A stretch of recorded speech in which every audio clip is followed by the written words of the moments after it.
నీ కళ నెరవేర్పు జరగనివ్వకుండా నేను ఆటంకపరిచేవాడు ఎవడో కాదు, నీ ఇంటోడే.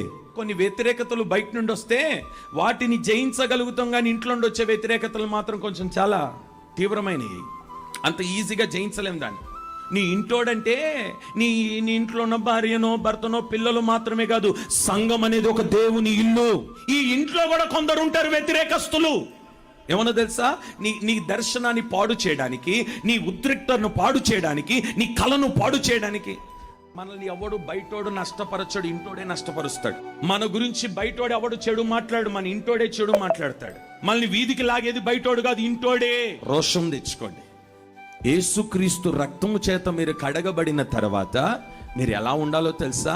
నీ తోటి సహోదరునికి వీలైతే సహకరించి నువ్వు సహాయపడే వ్యక్తిగా ఉండాలి, కానీ వాడి గురించి చెడు మాట్లాడే వ్యక్తివైతే నీలో ఇంకా సౌలు ఆత్మ పనిచేస్తుంది. నీ కళ